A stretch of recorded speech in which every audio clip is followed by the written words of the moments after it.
Establishment سے عرض کرنا چاہتا ہوں کہ اپنا وتیرہ تبدیل کرو. کہتے ہیں مجھے پتا ہے میرے قانون کا دائرہ کیا ہے، میں اپنے اختیارات کے حدود کو جانتا ہوں. مجھے یقین ہے آپ اختیارات کے حدود کو جانتے ہیں، اور مجھے بھی پتا ہے کہ آپ اختیارات کے حدود کو جانتے ہیں. میں انکار نہیں کر رہا، لیکن آپ اپنے اختیارات کے حدود سے جو تجاوز کرتے ہیں وہ اس حدود سے کئی گنا زیادہ ہوتا ہے. اس کو بھی دیکھا ہے کبھی؟ یہ عوام کی حکومت نہیں ہوتی، یہ عوام کی سوچ نہیں ہو سکتی. آپ نے 25 سال تک دہشت گردی کے خلاف جنگ کی، نتیجے میں دہشت گردی اور بڑھ گئی. تم نے سندھ میں ڈاکوؤں کے خلاف آپریشن کیے، وہ آپریشن کے نتیجے میں ڈاکوؤں کا راج بن گیا. یہ ہوتی ہے پالیسی. اس طرح حکومتیں سوچتی ہیں کہ اوپر سے قوم سے کہو کہ ہم ڈاکوؤں کے خلاف آپریشن کر رہے ہیں اور اندر سے ان کو بھتے دیتے رہو.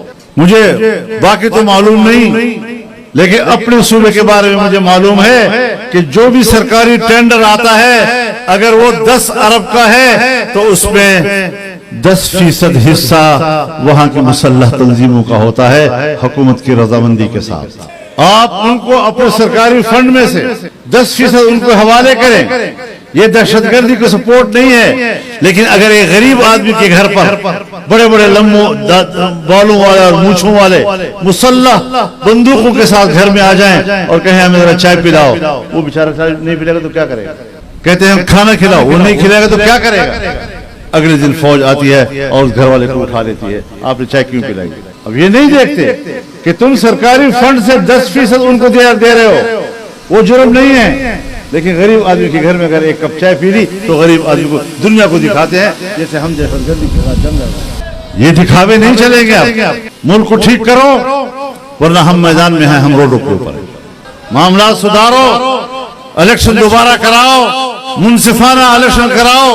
اگر قوم مجھے نہیں چاہتی مجھے کوئی گلہ نہیں، لیکن اگر قوم مجھے چاہتی ہے اور آپ نتائج تبدیل کر کے میرا حق کسی اور کو دیتے ہیں تو یہ تسلیم نہیں کیا جائے. فوج کے ہاتھ میں جو ہم نے بندوق دی ہوئی ہے وہ ہمیں تحفظ دینے کے لیے ہے، ہمیں غیر محفوظ بنانے کے لیے نہیں.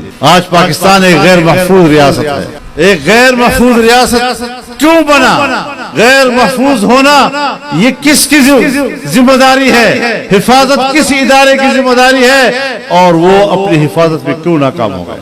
کیا اس بات پر غور کیا جائے؟ یا جب ہم حقائق بیان کریں گے تو ہم مجرم ہوں گے؟ انہوں نے اپنی غلطیوں کی اصلاح نہیں کرنی تو ہم یہی کہیں گے کہ یہ غلطی نہیں، آپ کی آمدن پالیسیاں ہیں. اگر ہماری اسٹیبلشمنٹ یہ سمجھتی ہے کہ یہ لوگ تھک جائیں گے، 18 کے الیکشن میں ہم نے دھاندلی کی اور جمعیت کے کارکنوں نے 4 سال تحریک چلائی، آج پھر 2024 میں انہوں نے الیکشن کا جو ناٹک رچایا، ان کا خیال یہ تھا کہ شاید اب ان میں کوئی دم خم نہیں ہوگا اور اب یہ ہماری دھاندلی پر احتجاج کرنے کے قابل نہیں ہوں گے. لیکن میں ان کو پیغام دینا چاہتا ہوں، ہماری یہ جنگ، ہماری یہ جدوجہد ایک دن کی نہیں، ایک مہینے کی نہیں، ایک سال کی نہیں، ہماری پوری زندگی کی بھی نہیں. ہم نے اپنے اکابر کی امانت کو سنبھالا اور انشاءاللہ ہم دنیا میں نہیں بھی ہوں گے، ہمارے وارث اس جدوجہد کو آگے بڑھائیں گے. ہم دیکھ رہے ہیں کہ تب سے پاکستان کی اسمبلیاں ایسے لوگوں سے بھر دی جاتی ہیں کہ جنہیں قرآن و سنت کے نظام سے کوئی دلچسپی نہیں ہوتی.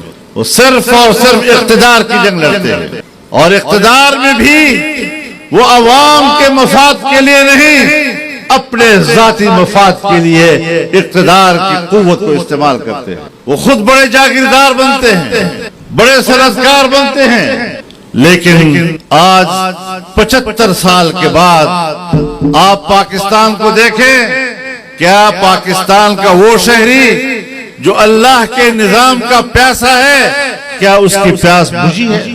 آپ بتائیں کیا پیاس بجھ گئی اس کی؟ ہماری جدوجہد محض اسمبلیوں تک پہنچنا نہیں ہے، اب ہماری جدوجہد صرف وزارتوں تک پہنچنا نہیں ہے، ہماری جدوجہد اپنے کسی ایک آدھ حلقے کے حوالے سے احتجاج کی تحریک نہیں ہے. ہم پاکستان میں ایک آزاد پاکستان کے لیے، خود مختار پاکستان کے لیے، طاقتور اور عزت نفس کے مالک پاکستان کی جنگ لڑ رہے ہیں، اور یہ تحریک جو چل رہی ہے انشاءاللہ اس منزل کو حاصل کرے گی۔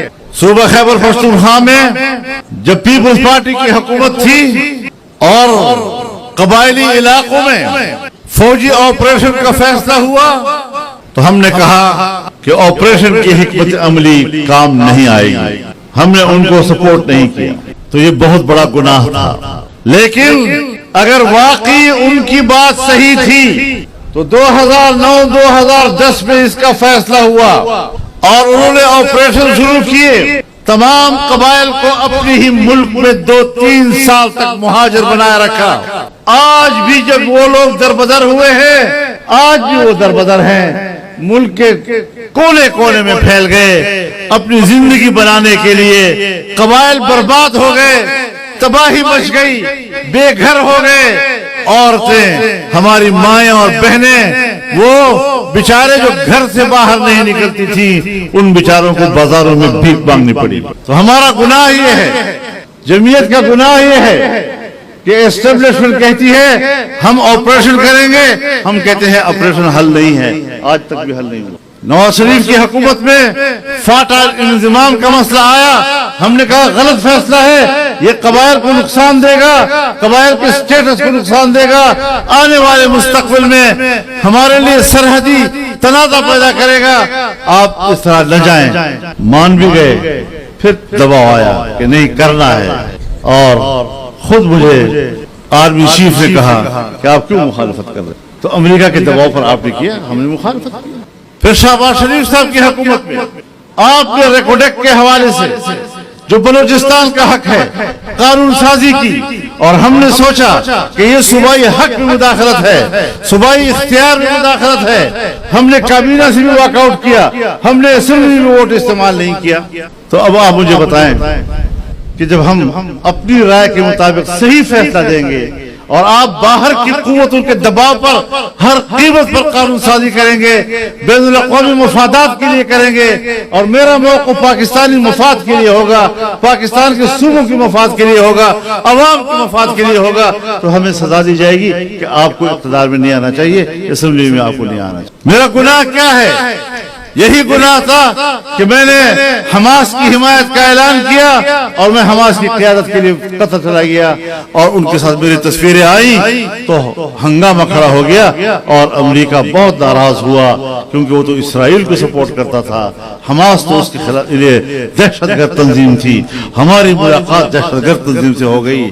تو یہ بات کہ میں امت مسلمہ کے ایک صحیح موقف کی حمایت کروں، لیکن امریکہ کو وہ ناپسند ہے، میری اسٹیبلشمنٹ امریکہ کے ترجیحات کو قبول کرتی ہے، اور میں ایک مسلمان کی آزادی کی بات کرتا ہوں، مجھے اس کو سزا دی جاتی ہے۔ میرے محترم دوستو، ہمارا گناہ کیا ہے؟ یہی گناہ کہ جب پاکستان اور افغانستان کے تعلقات خراب ہو رہے تھے اور ایک دوسرے کے مقابلے میں فوجیں آ رہی تھی، اور ان حالات میں میں افغانستان گیا، میں نے 1 ہفتہ وہاں گزارا، میں نے تمام معاملات ٹھیک کرا دیے، تمام معاملات ٹھیک ہو گئے، وہ بھی راضی تھے اور یہ والے ہمارے والے بھی راضی تھے، لیکن امریکہ نے کہا کہ ہم تو افغانستان کی امارت اسلامیہ کو کمزور کرنا چاہتے ہیں۔ ایک آدمی وہاں جا کر معاملات ٹھیک کرتا ہے، ان کو تحفظ دیتا ہے، تو پھر ہمارے خلاف ناراضگی دنیا میں پیدا ہوئی۔ اب میں صرف اسمبلی کا ممبر بننے کے لیے حق کو چھوڑ دوں، حق والے موقعوں کو چھوڑ دوں، اسلامی دنیا کے مفاد کو چھوڑ دوں، اپنے ملک کے مفاد کو چھوڑ دوں، یہ وہ چیزیں ہیں کہ جس کی بنیاد پر آج ہمارے اس جلسے میں اور اس سے آگے بھی جو ہوں گے سمندر ہوگا انسانوں کا، یہ سب کچھ دیکھتے ہوئے بھی الیکشن میں جعلی نتائج کی بنیاد پر جمعیت کو ہرایا جائے گا اور قوم پرستوں کو بھی ہرایا جائے گا اور گھروں میں بٹھانے کی کوشش کی جائے گی۔ تم نے تو ہمیں گھروں میں بٹھانے کی کوشش کی، لیکن ہم ایسے نکلے ہیں کہ اب تمہیں بھی ہمارا علاج نظر نہیں آئے گا۔